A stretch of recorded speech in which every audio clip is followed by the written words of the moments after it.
So many survivors have said to me, my narcissist just won't leave me alone. They finally get out of the relationship, or the narcissist even discards them and they're finally ready to move on. And that's about the time the narcissist really digs in on that Hoover. So today at queenbeing.com, we're going to talk about exactly why that happens, what the Hoover's all about, and why the narcissist just won't leave you alone sometimes. So let's get started. Closed captioning provided by Athena Moberg and cptsdfoundation.org. My name is Angie Atkinson, and on this channel, I offer free daily video coaching to help you discover, understand, and overcome narcissistic abuse in toxic relationships. I like to call it toxic relationship rehab. So if that sounds good to you, hit that subscribe button and let's get going. So often people tell me I'm so stressed out because as I'm trying to heal, the narcissist just won't stop bothering me. They won't seem to let me go. Why won't they let me go? Well, I've addressed this in a previous video, so I'm going to share a little bit of that with you right now. Take a look. Most likely you already know what to expect if you broke up with a narcissist recently, but if you're considering doing it, here are a couple of quick things for you. If the narcissist is the person who breaks off the relationship, you can fully expect that it's going to feel brutal and sudden and you're not going to know what to do with yourself. Now, if you're in this situation right now, you know exactly what I'm talking about. One minute you thought everything was fine. Your partner was like, "You're everything I've ever wanted. Seems perfect." And then next thing you know, you're wondering what the hell happened and where did this come from? That's because narcissists are really good at sort of playing a part as they're in the relationship with you. But once they've finished with using you for what you're good for, so to speak, they don't really care if they toss you aside like a tissue, right? At the same time, they still want to hold on to you as often and as long as possible. What if you're the one to break up with the narcissist? What happens then? First of all, if you've done that, congratulations, because I know how hard it is personally. Secondly, you can expect them to beg and plead and fight and stalk and freak out on you until you agree to take them back or until they get bored and move on to a new supply. They'll promise to change everything. They might suddenly start doing stuff for you that they never did before or that they would promise to do but never did. They might tell you things like, "You'll never find anybody else," or "You'll never find anyone as good as me," or "Go ahead out there and pick up a new person. You know they're just going to hurt you, cheat on you," or whatever thing they think you're scared of. But don't listen, because the fact of the matter is, all that is a trick to get you back. Don't fall for it. Don't stay out of fear. So the next thing you should do is what? Establish no contact. But when you try to establish no contact, the narcissist freaks out on you and doesn't give you an option to stay no contact, right? They text you, they call you, they look for all these reasons they need to speak to you. Why does the narcissist want to hold on to you so tightly?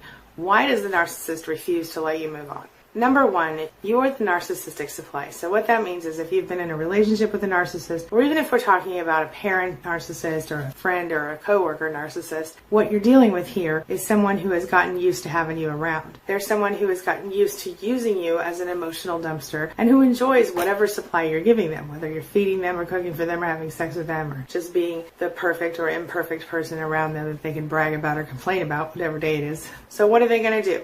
If you try to cut off their supply and go no contact, whether you've left them or they've left you, they're not going to like that. They're going to follow up. They're going to keep calling and texting and swinging by. I had somebody in the live chat the other day tell me that her narcissist sent the police to her house in the middle of the night to do a well-being check. They'll do anything. They don't have any limits, so be aware of that. Protect yourself. If you have left a narcissist and you've left something in their house, or you've left the house and you left something at the house, unless it's something that you absolutely need to take, don't worry about it. Just buy a new one or get a new one when you can.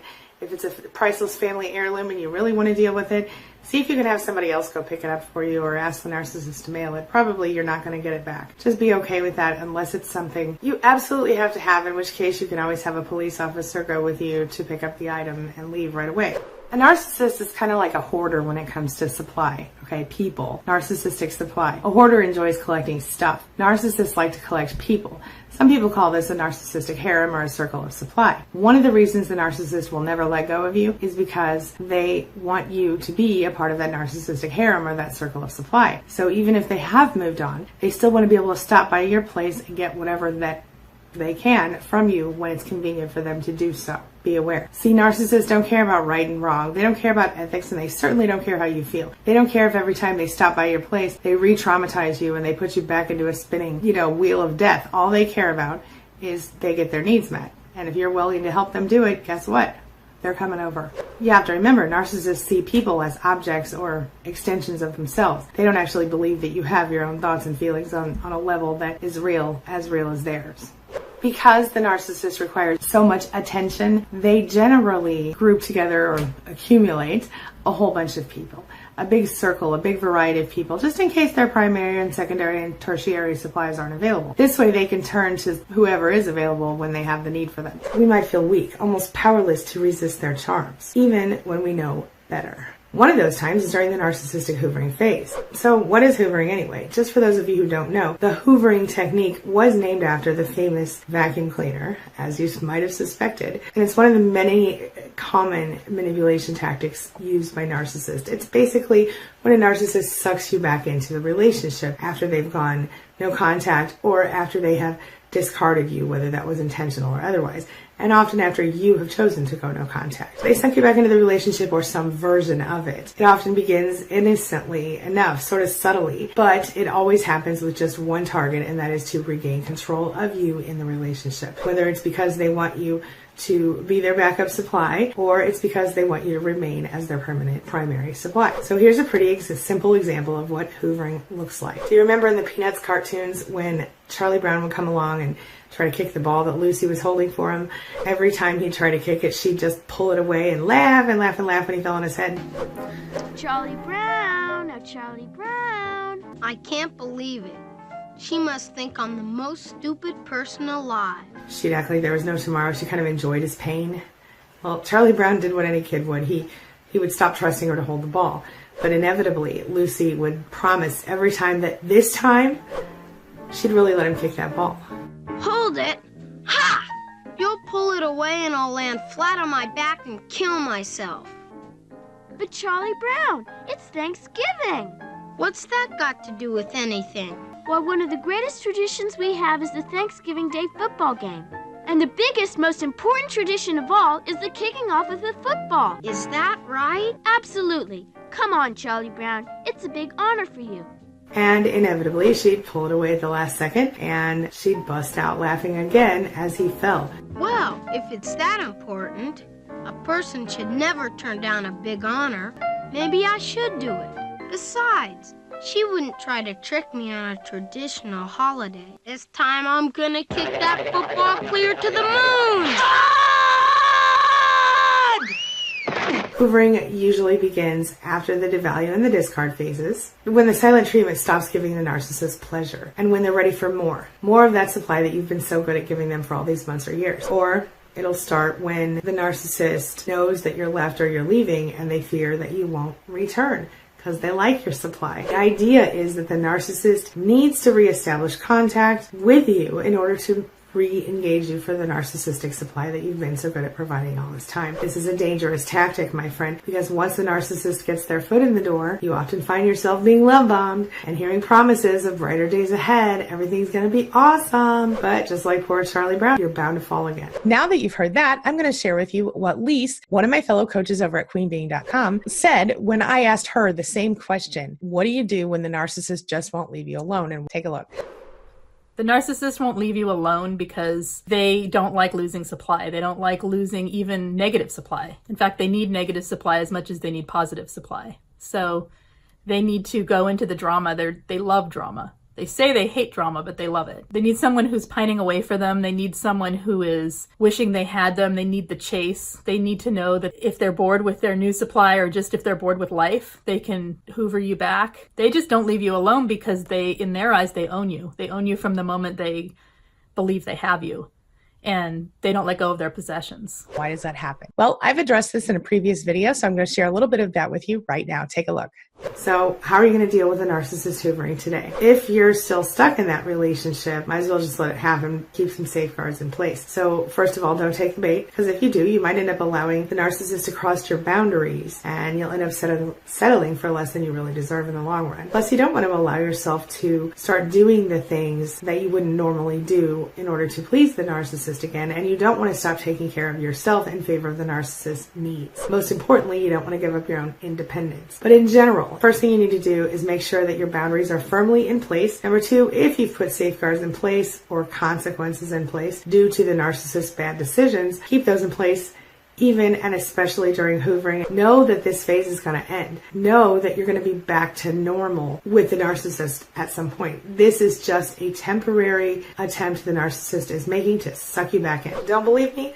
Look at the narcissist's previous patterns in your own relationship or the relationships they've had with other people in the past. Next up, make a special effort to maintain your healthy activities and relationships, and even increase your engagement with those things, anything healthy in your life. This will help to strengthen your recovery efforts, and it'll help you stay on track with no contact. A lot of times we kind of let the narcissist hoover us to bargain with us, right? We will try to create positive change in our relationships because right now they're trying to get us back. So they're acting nice and sweet and kind. So we'll be like, well, I'll tell you what, I'll consider it, but you have to do X, Y, Z first. Or I have to see that you're trying. I have to see this or that or the other thing. And we think that because the narcissist seems so receptive, they seem so on top of stuff, they seem like they're so, yes, anything you want, I'll do that thing, or at least more so than usual. Well, our requests seem like they're going to be heard, but they're not. You got to understand, most of the time, any change that is created during a hoovering phase, holiday or otherwise, is going to be short-lived. You're only going to be setting yourself up for disappointment in that situation. You have to keep in mind that as big of a jerk as the narcissist can be, they are a person with a personality disorder. They are a person with a personality disorder and mood swings, and they're rapidly swinging here and there and the everywhere, rapidly changing ideas,